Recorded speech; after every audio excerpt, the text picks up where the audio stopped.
네, 옐로우 시간에 들어왔습니다. 이미연이가 함께하겠습니다. 오! 오랜만에 뵙습니다. 네, 두 경기를 적중했던 이미연님. 근데 굵직한 경기들을 맞췄죠. 이 빅경기라고 우리가 한국에서 표현하는 슈퍼매치를 제가 맞췄습니다.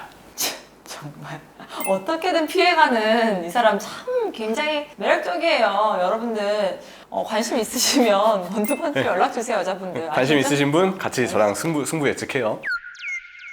장현님하고 저번 시간에 했는데 3개를 맞췄습니다. 3개요?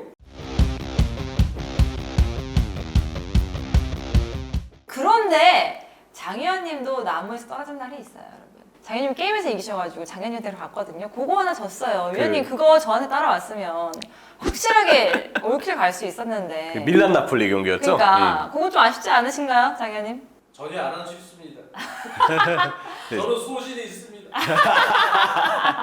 아, 소신좌. 3경기 맞추셨다고 했잖아요. 그게 진짜 가능한 일이긴 하네요. 근데 임 위원님은 항상 그래요. 중간 평탄만 하자 뭐 이런 마음으로 들어오시는 것 같아요. 이게 그 가늘고 길게 오래가는 전략이거든요. 그럼 가늘고 길게 오늘도 50% 이상? 오늘이 이번 주가 A매치 끝난 주라 일단 변수가 좀 많고요. 경기들이 이상하게 이번에 좀 빅경기들이 되게 많아요. 그래서 유독 변수가 많은 누가 그거 더 참. 어려운지 올 때마다 약간 그게 걸리고 있어요. 자, 첫 번째 경기는 아스널 대 토트넘입니다. 지금 아스널 군어들이 난리가 났어요. 아스널이 1위를 한 적이 언제였던가요? 난리가 났습니다. 리그 초반 라운드가 이제 거의 끝나가는데 네. 그런데도 아스날이 여전히 1위죠. 토트넘은 또 무패 행진 이어가고 있거든요. 근데 아스널이랑 토트넘이랑 경기 내용을 봤을 때는 좀 차이가 있는 것 같아요. 아무래도 내용적으로 아스날은 경기를 지배하는 경기들이 거의 매 경기 있었고요. 뭐 맨유에게 한번 지긴 했지만 그 경기도 경기력이 나빴냐? 그러진 않았습니다. 아스날은 여전히 컨셉대로 좋은 경기를 펼치고 있다고 봐야 되는데 반대로 이제 토트넘의 경우는 레스터전마저도 3-4-3 전술을 쓰는 동안에 중반부 때 경기 내용이 많이 밀리는 부분이 있었죠. 스코어 자체는 토트넘이 앞서 있는 상황이었지만 내내 불안했었어요.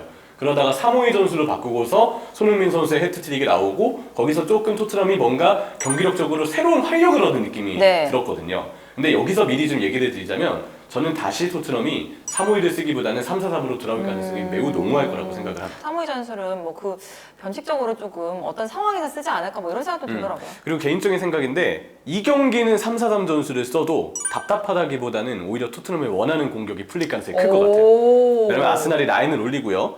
아무래도 공격 시 선수들의 위치 변화가 좀 있죠. 풀백들 안쪽으로 좁히고 뭐 윙포워드 벌린 상태에서 좌우 중앙 미드필더들은 하프 스페이스 공략을 해야 되는데 위치 변화가 많다 보니까 직선적인 역습에 고전을 할 수밖에 없어요. 네. 그런 부분들이 이제 토트넘은 3-4-3 형태에서 충분히 노릴 수 있는 형태가 되겠고 손흥민 선수가 한동안 좀 안 터지다가 이제 터지기 시작했어요. 그리고 지난 시즌에도 손흥민 선수는 북런던 더비 2경기 모두 골을 넣었죠. 그런 부분들을 봤을 때 아스날이 잘 나가고 있지만 직접 맞대결 때 토트넘의 역습에 고전했던 적이 있기 때문에 이 경기는 토트넘이 의외로 이전의 분위기보다는 좀 괜찮은 내용으로 목적성을 달성할 수 있는 그런 경기가 될 수도 있을 것 같아요. 근데 북런던 더비 맞대결 5경기를 보면 3승 2패 토트넘이 우세한 모습을 보인 건 맞거든요. 네네. 하지만 뭐 3경기를 본다면 또 달라요. 토였단 말이에요. 뭔가 균형을 맞추려면 여기 토가 하나 들어야 될 것 그쵸. 같은 느낌이 들죠? 그래서 토트넘이 앞선다? 하려고 그랬거든요. 뭔가 쉽게 결단이 안 내려져요. 아니 벌써 근데 2경기 전쯤인가부터 아스날이 이제는 조금 한 번쯤 이렇게 휘끗하지 않을까 이렇게 생각을 하기도 했었는데 사람들이 많이 네. 계속 잘 나가더라고요. 근데 개인적으로 아스날이 아직은 경기를 지배할 수 있는 힘이 그래도 있고 토트넘이 역습으로 한두 방을 날릴 수 있지만 경기 주도권을 쥐는 쪽은 아스날일 거기 때문에 근데 아스날이 맨유 만나서 졌지만 이번에는 다를 것이다. 저는 무승부를 예상합니다. 무승부 토트넘 승리 아니고? 네, 이건 무승부예요. 네. 물론 이제 부상자 이슈는 있어요. 대표팀 갔다 오고 파티도 다쳤다고 하고 진첸코도 부상 이슈가 있고 하지만 진첸코가 사실 아스날에서 굉장히 올 시즌 큰 역할을 해주고 있거든요. 핵심이죠. 아스날이 잘 나가는 데 가장 큰 핵심이라고 할 수 있을 것 같은데 그런데 진첸코가 부상이다. 이건 조금 가장 큰 또 변수가 되지 않을까. 아무래도 중요한 포지션에 있는 선수들이 빠진다는 부분은 아쉽지만 여전히 아스날이 강한 부분의 선수들은 그대로 남아 있습니다. 굉장히 재밌는 경기로 무승부를 할 것이다. 맞아요. 설득되셨네요. 무승부를 해보도록 할게요. 원래 선택도 무승부셨어요? 저도 무승부였어요. 오, 일리가 있네요. 맨시티 대 맨유 가보도록 하겠습니다. 맨유가 아까 지금 아스널 얘기를 하면서 말씀드렸는데 역습 플레이 위주로 이제 전술이 정리가 되면서 아스널을 이겼어요. 네, 맨유가 터나 감독이 1, 2라운드 때 좀 고전한 뒤로 3라운드 리버풀전부터 역습 위주로 팀의 어떤 선수들의 장점을 살리기 시작하면서 훨씬 더 효율적인 팀이 됐고요. 리스크가 덜한 팀이 됐고 이길 수 있는 팀이 됐어요. 그게 원래 맨유가 잘하는 거잖아요. 그리고 아무래도 새 감독이 부임하고 점점 시간이 지나다 보니까 선수들이 테너 감독이 원하는 시스템에 적응이 되는 듯한 모습도 보여주거든요. 유연하게 선수들 위치 변화도 가져가고 간격 조절도 좀 더 잘 되고 네. 이런 부드러운 부분이 나오는 부분은 분명 지금 맨유에게 희망적인 요소라고 볼 수 있어요. 근데 상대가 맨시티라는 거지. 너무 말도 안 강한, 돼. 네, 너무 강한 맨시티입니다. 그러니까 맨유가 좀 잘 올라왔다고 해서 맨시티를 만난다 이거는 이제 흐름이 꺾일 수도 있겠다 뭐 이런 생각들을 많이 하시는 분들이 계실 거란 말이에요. 근데 이렇게 그냥 단순히 예상하면은 원펀치 옐로우가 재미가 없어요. 맨시티가 올 시즌 전승을 하고 있는 건 아닙니다. 고전한 경기들이 있죠.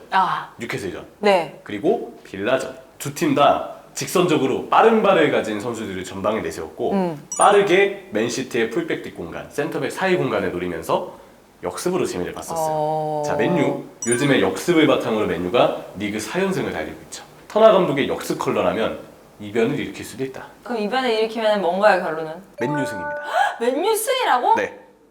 리그 5연승. 역습을 펼치는 그 그림이 보이더라고요. 그 답답하다고 요금 얻던 레시포드가 갑자기 상대 진영으로 올라가서 박스에서 1대1 해결을 짓고 세레모니를 하고 산초가 호응을 해주고 근데 혼란이 또 골을 넣겠지만 결과 2대1 맨유 승. 이거죠. 저는 무승부. 같아요. 네. 자 준비. 시작. 떨어요. 여러분 손 좀 해주세요. 잠깐 생각해보니까 맨유색 뭐야 맨유색이야.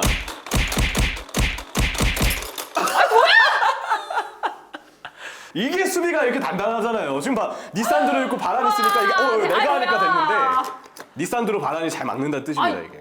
예. 맨유 승을 하는데 저는 무승부라고 생각합니다 여러분들. 이번에도 제가 맞을 거예요. 그렇지만 저는 뭐 스포츠맨십이라는 게 있으니까 깔끔하게 가겠습니다. 네. 이거 가져가세요.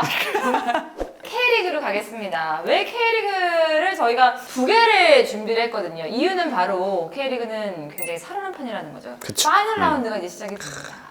이게 우승 경쟁과 강등권 싸움이 정말 한 치 앞도 알 수 없는 안개 속에 들어가 있기 때문에 저희가 이렇게 예측을 안 할 수가 없어요. 그래서 두 경기를 준비했는데 첫 번째 경기는 전북과 포항이에요. 지금 전북이 울산과 승점이 5점 차인데 그쵸. 점점 전북이 이번 시즌 별로 이렇게 흐름이 좋지 않다가 가을 전북이라는 말이 요즘 생겨나고 있어요. 네. 엄청나게 잘하고 있죠. 뭔가 위기에 좀 강한 느낌이 들죠. 최근의 기세가 대구전 5대0 승리, 네. 성남전 1대0 승리, 수원전 3대2 승리, 6경기 무패. 거기다 조규성 선수도 이제 복귀골을 넣었고. 맞아요. 조규성 선수도 이제 계속 불꽃을 불태울 만한 분명한 이제 리그 막판에 접어들게 됐는데 또 하나 기대 요소가 있습니다. 네. 홍정호 선수가 기사에 따르면 복귀가 유력하다고 하더라고요. 최근에 이제 박진섭, 윤영선 센터백 조합이 전북은 꽤 괜찮았는데 아무래도 워낙 많은 경기를 이제 이 두 명이서 소화를 하다 보니까 최근에 윤영선 선수 쪽에서는 약간 체력적인 부침이 좀 느껴지긴 했었어요. 근데 아주 필요한 시기에 노련하면서도 팀의 핵심인 홍정호 선수가 복귀할 수 있다는 점은 이거는 굉장히 반가운 일이죠. 네. 포항은 현재를 봐야 되는데 여전히 경기력이 좋고 제가 볼 때 이 경기도 원정팀 포항이 경기력적으로는 앞설 것 같아요. 포항이 지금 아침 티켓 사수해야 돼요. 맞아요. 인천이 지금 동기부여가 6점 차로 올라오고 있기 때문에 어떻게 바뀔 수가 없어요. 아시아 챔피언스리그 티켓도 누가 가져갈지 지금 모르는 상황이란 말이에요. 그렇죠. 그리고 내용적으로 전북이 여전히 수원전에 수원의 그 많은 선수들, 뭐 사리치도 그렇고 부이치스도 그렇고 경기 중에 퇴장을 당하는 동안에도 전북이 그 경기에서 압도적인 경기력을 보여줬냐고 물었을 때는 좀 그러진 않았거든요. 포항전도 제가 볼 때는 비슷할 수 있어요. 근데 이 파이널 라운드처럼 거의 토너먼트 성향의 리그 경기는 중요할 때 골을 넣는 팀이 결국은 이길 수밖에 없거든요. 근데 전북은 거기서 승부를 볼 줄 아는 능력이 있는 팀이고 포항의 경우는 경기력은 가져오나 성남전 때 그랬던 것처럼 결과를 못 가져온다? 골을 넣어줄 선수의 부재가 막상 중요할 때 발목을 잡을 요인이 있다고 생각을 해요. 전북이 이 경기는 잡을 가능성이 있지 않을까. 저는 그래서 전북 승으로 이 경기는 무게가 좀 실립니다. 지금 전북이 포항 다음에 울산전이란 말이에요. 맞아요. 그렇기 때문에 울산전에 전력을 다하지만 그 전 경기를 어떻게 가져가느냐에 따라서 흐름이 굉장히 달라지기 때문에 포항전도 엄청나게 준비를 할 것 같아요. 전북은 사실상 이제 스플릿 라운드 전 경기를 다 이긴다는 생각, 파이널 라운드 전 경기를 이긴다는 생각으로 이제 임해야 되는 게 사실이고, 과연 전북이 최대한의 승점을 따내면서 그동안 울산이 얼마나 승점들하고 좀 해내느냐, 전북 네. 입장에서 봤을 때 그런 부분이 결국 선두 경쟁에서는 중요한 포인트가 되겠죠. 그리고 맞대결이 진짜 재밌을 것 같습니다. 전북승 네, 가보도록 할게요. 저도 전북승, 선수들의 결정력 우위를 예상합니다. 네, 성남과 수원입니다. 여긴 또 강등권 위험 있는 두 팀의 맞대결이에요. 요거 어떻게 될 것 같나요? 일단 성남이 정경호 대행의 매직이 너무 일찍 꺼진 느낌이 좀 들긴 합니다. 성남이 유독 울산한테 작년에도 그랬지만 되게 강한데 2대0 승리로 지금 4경기 무승에 1무 3패예요. 결과가 최근에 좋지 않고 자유를 위한 혹은 플레이오프의 진출을 위한 이 성남 입장에서 진출이죠. 진출을 위한 어떤 기회가 점점 더 줄어들고 있습니다. 그렇죠. 정말 냉정하게 봐서 수원 삼성의 승리가 아닐까. 왜냐면 수원 삼성이 결과는 가져오지 못할 경우가 많지만 뭐 이전 경기 전북과의 경기에서도 뭐 수적 열세가 있었고 그렇지만 경기적으로는 나쁘지 않았거든요. 맞아요. 사실 그리고 성남이 찾아보니까 기록을 2013년 이후로 해마다 수원을 한 번씩은 잡았더라고요. 그래요? 2014년, 15년, 16년, 17년, 18년, 19년, 20년, 21년. 근데 올해가 아직 승리가 없어요. 성남 FC가 되면서부터 시민구단이 네네네. 되면서부터는 매 시즌마다 한 번씩은 수원을 잡았다는 거예요. 오. 성남 입장에서 기대해볼 만한 요인은 아마 거기에 좀 있지 않을까 싶고요. 반대로 수원이 기대할 수 있는 요인도 있습니다. 최근 결과가 수원이 4경기 무승이에요. 네. 울산전 패배, 인천전 무승부, 포항전 패배, 전북전 패배. 근데 울산, 인천, 포항, 전북이잖아요. 이거 어디서 많이 봤죠? 파이널 A 순위표의 1위부터 4위 팀입니다. 사실 이 팀들 상대로 지금 현재 순위권에서 이기는 것 자체가 굉장히 힘든 게 사실이에요. 그렇죠. 4경기 무승 이전의 분위기 보면 대구전 승리, 수원FC전 패배, 성남전 승리, 제주전 승리, 강원전 패배, 서울전 승리거든요. 수원FC가 같은 파이널 B긴 하지만 파이널 B 중에서도 수원FC는 가장 전력이 좋은 팀이죠. 그쵸. 순위도 가장 높고 강원에게 졌는데 강원은 파이널 A 진출팀입니다. 이외의 팀들인 서울, 뭐 그리고 파이널 A지만 어쨌든 최근에 뒤숭숭한 제주, 그리고 최하위 팀 성남, 그리고 마찬가지로 강등 경쟁을 하고 있는 대구. 순위상 잡을 만한 위치에 있는 팀들은 다 잡았다는 거예요. 비교적 잡았다는 거예요. 그러다가 최근 일정이 너무 험난해서 거기서 좀 삐그덕댐이 있었지만 잡을 만한 팀을 잡았고 지금 성남은 적어도 수원 입장에서는 순위권이 잡을 만한 팀에 있거든요. 수원이 이 경기는 지금 잡아낼 만한 여력이 있지 않을까라고 생각을 하는 거죠. 수원 승리 가겠습니다. 아, 왜냐하면은 쉬었거든요. 쉬었기 때문에 더 조금 힘을 비축할 수 있고. 약간 재충전을 할 수 있었다. 현실적으로 수원이 제가 보기에도 이 승부 예측에서는 이길 가능성이 크지 않을까 예상을 합니다. 맞습니다. 네. 수원 삼성 가보도록 할게요. 자, 이렇게 4가지의 경기를 저희가 예측을 해봤습니다. 근데 저는 굉장히 이면철 해설위원의 분석이 굉장히 신뢰하고 맞아요. 만족스럽고 맞아요. 예. 그렇거든요. 맞아요. 예. 여러분들 그랬으면 좋겠는데 네, 많이 설득을 당하셨어요. 이 전문가의 평가와 경기 결과는 다릅니다. 그렇기 때문에 저희 옐로우는 항상 여러분들께 말씀드리지만 그냥 참고만 하시고 경기 결과를 뭔가 예측하는데 네. 절대 영향을 받으시면 안 될 것 같습니다. 경기 전에 예측 분위기가 이렇다. 저는 이런 생각이 그리고 나죠. 여러분들 그건 꼭 알아주세요. 이명철은 항상 반타작이었다. 라는 걸 알아주시면서 오늘도 목표도 반타작이라는 거. 예. 알겠습니다. 저희가 재밌게 또 분석을 해봤어요. 잘 참고해 주시기 바라겠고요. 그러면 옐로우가 얼마나 맞게 되는지 여러분들 이명철의 옐로우 기대해 주세요.